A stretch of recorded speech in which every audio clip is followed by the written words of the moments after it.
It's been a little over a year since taking office as your mayor, the mayor of the great city of Fall River. And in that short year, we have accomplished so much. We have overcome challenges and charted a course, a new course, one that renews Fall River's central promise, the promise that you and your family can make it here.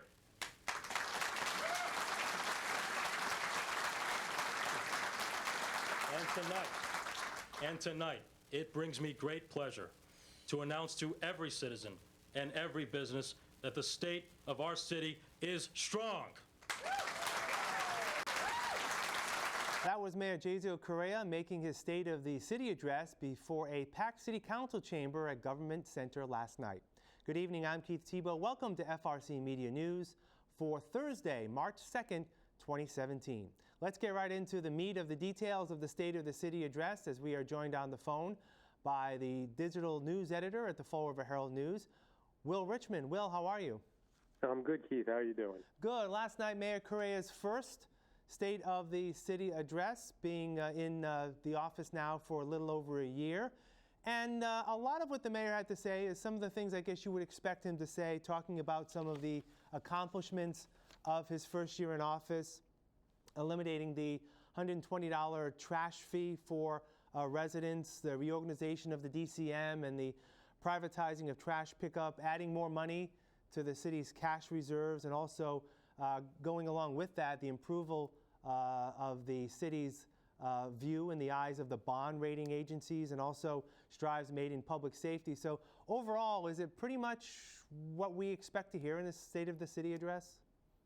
Yeah, absolutely. You know, I think in many cases the State of the City address serves as the sort of kickoff opportunity for a mayor's next campaign for re-election. So it's certainly, Mayor Correa used it very well to sort of lay out those accomplishments that you mentioned, and then sort of start laying the groundwork as well for his plans for the rest of the current term, as well as some more longer term plans that he has as he seeks re-election later this year. You know, some of the things that he did bring up in terms of looking ahead, specifically this year, he mentioned again the number of street improvements that have been passed, including the $10 million Streetscapes program and other street and sidewalk repairs. He's also committed to a brand new Durfee High School and the construction of such a new high school. He also mentioned a new program, Education for All, which is going to be an educational program for current students who may have dropped out, and also adults to get back into school. I know the devil's in the details in some of these things. Have you had an opportunity in terms of this Education for All program? Has your reporters garnered anything about what this may look like? Well, you know, this is part of this, as he mentioned, is the creation of the Community Education Center at what is currently the Resiliency Preparatory Campus on Rock Street, which is meant to be sort of a family education center. You know, children, adults, people that have dropped out looking to finish their education. You know, he really described it as a program that is meant to improve the educational standing of the city, while also recognizing that not one size fits all. So, you know, these are ideas that, you know, it's an idea that's nothing new. I can think back to Mayor Bob Correa and his ambitions to start a community education program as well, and that survived for a short time down at the Viveris Elementary School. Mayor Flanagan had discussed similar programs as well. So it was nice. I will say it was nice to hear a good piece of this speech go towards education. It's not something you hear Mayor Correa talk about a lot during his current administration. So it was a good piece that came in, you know, midway through his speech or so on Wednesday night. Right. You also had high praise for new Superintendent Matthew Malone and the work he has done thus far as superintendent of schools. And he also, with other fiscal issues, also mentioned that he's still working on the possibility of eliminating pay-as-you-throw. Of course, the recycling program with the purple bags, and he also committed to also reducing any other fees wherever possible. But I guess one other highlight of last night's speech was the mayor, if you will, extending the olive branch to the city council in terms of working closely together. Let's take a listen to the mayor As I last look night. around the room tonight, I see many elected officials. To them, and to especially our city councilors, I say, we're in this together. We're in this together. While we may disagree at times, we must not disagree all of the time. We owe it to the people of Fall River to engage in reasoned discussions and discourse about matters of public trust and not engage in purely personal or political opposition. And as you heard, there was applause at the end of that. Will, that was probably one of the loudest applauses of the night. It was a standing ovation from what I could see from the footage from last night. Seemed like that resonated with a lot of people. Yeah, that certainly it received a standing ovation from pretty much the entire room, along with some whoops and cheers from some of the members of the audience as well. So it was probably his most well-received part of the speech. Right. Throughout the night. In talking with some city councilors after the speech, they're not as confident that it's a relationship that can be mended going forward. So it's certainly something to keep an eye on in the next couple of months. And just to go along with what we just heard from the mayor, following that standing ovation, the press was given a copy of the speech, and you on the Herald News online, you can find the entire speech from the mayor from last night. But he did stray and he did ad lib at one point. And what I'm going to play right now is actually what he said right after that standing ovation, which was not in the script. However, let me be clear. I've made mistakes too. I've made mistakes too. There's no question about it. I want tonight to be the start of a new relationship with our city councilors. I want to do whatever I possibly can to make you feel comfortable, to answer all of your questions. Sometimes they're tough to answer. Sometimes we can't get 9 answers like this, but we want to sit down and work with each of you, each and every one of you. Please, I'm reaching out and I want your help. Very interesting from the mayor there, showing that he's not infallible, right, Will? Yeah, there were moments where he said he admits to making some mistakes in his first year plus in office. Certainly for growth of any elected official, it's important to recognize where you made mistakes, and hopefully that is something that he can build on, that there are city councilors who are willing to look at and see he's willing to move on from those and hopefully build some relationships. I think it would be better for the city going forward if there was a better working relationship between the two bodies. But that's certainly something that only time is going to show if that is the case. Right, absolutely. And the mayor also, just some of the other things that was in the mayor's speech last night, he is going to put some extra effort into the drug abuse issues facing the city of Fall River. We also, again, talked about pay-as-you-throw as possibly being eliminated, may not be next fiscal year. But also, what I found interesting is he made reference many times, Will, to Make It Here, the marketing campaign. But he didn't stress the marketing campaign too much in particular. He kind of put the Make It Here slogan in a few items. And I think people are aware of the marketing campaign, and maybe he felt that he just wanted to use it but not really be a focus of what he was presenting last night. Yeah, I think much in the way he wants it to become sort of a seamless part, the slogan and that kind of thing, to become a seamless part of the city. I think he sort of weaved it into his speech in that manner. He didn't, as you said, he didn't explicitly point to the Brandon campaign that much. There was part of that towards the introduction, I believe. Right. But when it fit, he wanted people to know they could make it here. They wanted businesses to know they could make it here. So he sort of weaved in the aspect of that marketing campaign in his speech without trying to really hit people over the head with it. Right. And of course, you also reference his family, who have made it here in a sense, in terms of coming over from overseas to build a life here in Fall River. So, that was all part of the same type of feeling that he wanted to do to tie into the city's marketing campaign. Just, for those of you who did not see the State of the City address. You can check out our FRC Media website. We will be re-airing the entire address in its entirety.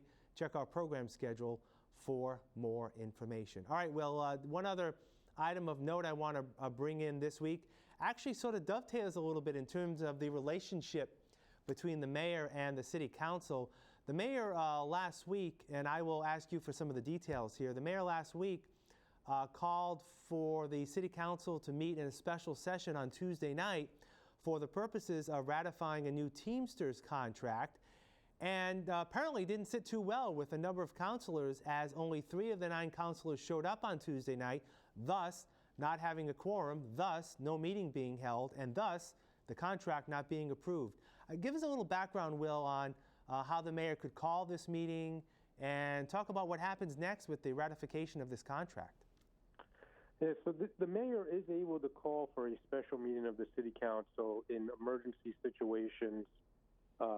He obviously saw this as that type of situation with a deadline included in the ratification of the contract for it to be fully approved by the city by March 1st. So with that in mind, the mayor called the meeting. There were certain city councilors who did not agree that this met the emergency status, which led to some of the no-shows. There were some councilors who said they already had prior commitments and couldn't make it on the short notice that came with the meeting call from the mayor.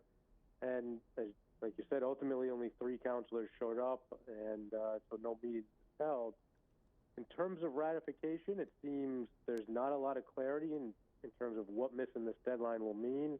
It was certainly a arbitrary deadline that as part of the agreement between the Teamsters Union and the city's negotiators. So it's not a court-ordered type of deadline or anything to that effect. And the city has expressed hope. Their lawyer that negotiated the contract has expressed hope that the council will take it up at their next meeting on March 14th. It's currently in the city council's finance committee, so the hope is at that meeting they will move it out of finance committee, move it to the full council, take a vote on it at that point, and go from there. All right. Well, what's coming up at the Herald over the next few days? Yeah, this weekend we're going to have a look at the completion of the Fall River Drug Court and a first ever graduation ceremony that they held, and we'll continue with some of our homeless series package as well. All right, Will, thanks a lot. We'll talk again next week. Have a great weekend. All right, you too, Keith. We'll have more FRC Media News right after this. Here are some job descriptions on the latest hot jobs list from the Fall River Career Center. Register for Enrollment Services Manager. Bristol Community College Fall River campus, located at 777 Ellsbury Street, has an immediate need for a full-time Register for Enrollment Services Manager to oversee the Enrollment Center. Responsibilities include certifying all student academic records, managing course schedules and registration, degree audits for multiple campus locations, and provide leadership in developing the Student Information System. Job number 8562672. Associate Universal Banker. Webster Bank, located at 1450 Plymouth Avenue, is seeking a part-time Associate Universal Banker to deliver sales solutions, service, and process transactions to all customers. Must have a basic understanding of personal finances and budgeting concepts. Job number 8562222. Paraprofessional. The Fall River Public School Department is seeking a full-time paraprofessional to provide individual instructional support to students and the curriculum supervisor at BMC Durfee High School. Must have the ability to relate well with students and other adults. Job number 8550251. Genesis Healthcare, located at 277 Pleasant Street, is looking to fulfill the following nursing positions. Licensed Practical Nurse, job number 8558990. Certified Nursing Assistant, job number 8558973. Registered Nurse, job number 855-8983. For more information on these or other positions, visit FRCmedianews.org or call the Fall River Career Center at 508-730-5000. More now from last night's State of the City address. FRC Media News spoke with City Councilor Cliff Ponte after the mayor's State of the City address.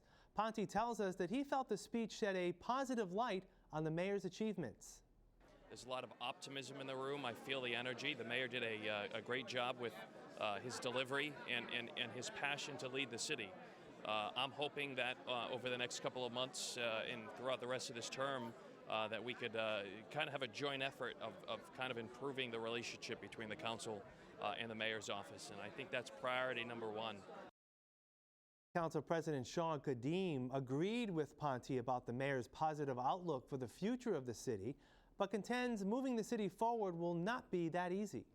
The mayor has outlined that we're going to go above and beyond 100% in net school spending, which is going to cost us some money. We got to fund the police and fire, which is absolutely needed, but he's also talked about reducing revenue. So from a city council standpoint, we've got a lot of work to try to balance the budget. That's our main priority. But I'm cautiously optimistic that we can do this and try to, if we work together, try to retrieve and improve on the services that we provide to the city of Fall River and build upon what we've done already. We'll have more FRC Media News right after this.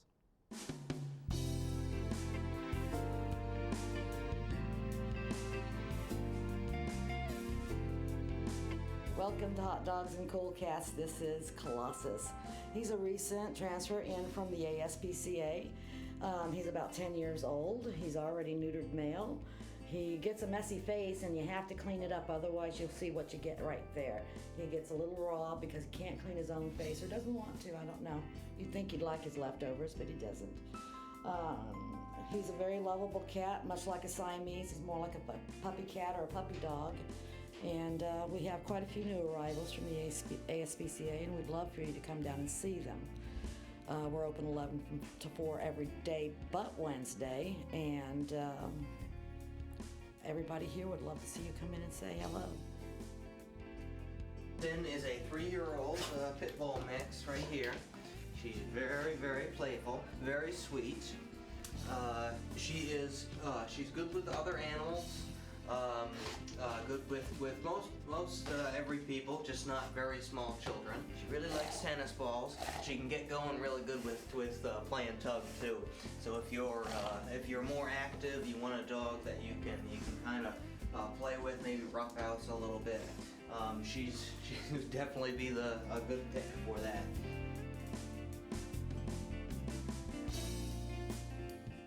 Although it's still very early in the 2017 election cycle, Fall River City Councilor Richard Cabaceres has announced that he will run for mayor in the election this fall.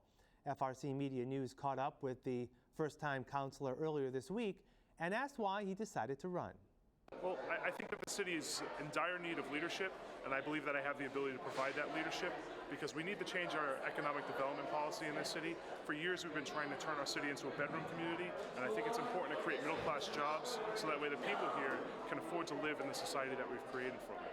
Now, in terms of, if you thought of a platform, I mean, and it's only a day or so, I mean, Right. what do you hope to run on? We're going to be promoting progress. So how can we get our city to progress from where we are now into a place where people can have an attainable living wage as opposed to working 2 to 3 part-time jobs in order to feed their family without health care and without being able to see their families and live the life that they should be able to live as American citizens. Finally, some people may think, well, Rich just voted as the city councilor.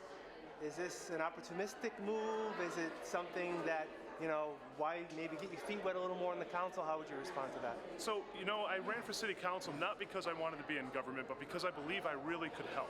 I have a financial advisor, background as a financial advisor.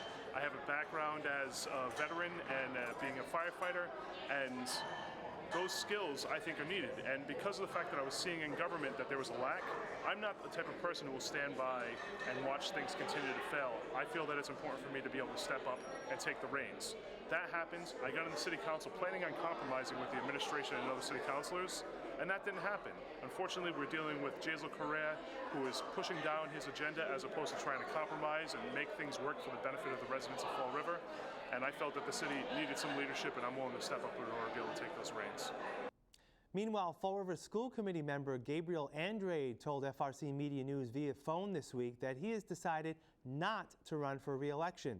Andrade cites family responsibilities as the reason for not running for a fourth term, adding that he wanted to make this announcement early to give potential candidates time to prepare to take over his seat. Residents who wish to run for mayor, city council, or school committee can officially take papers out in about a month on April 1st from the Board of Elections office at Government Center. That'll do it for this edition of FRC Media News. You can catch FRC Media News Thursdays and Fridays at 6 p.m. and online 24/7 at our website, frcmedianews.org. For all of us here at FRC Media News, I'm Keith Tebow. Have a great week, and we'll see you next Thursday.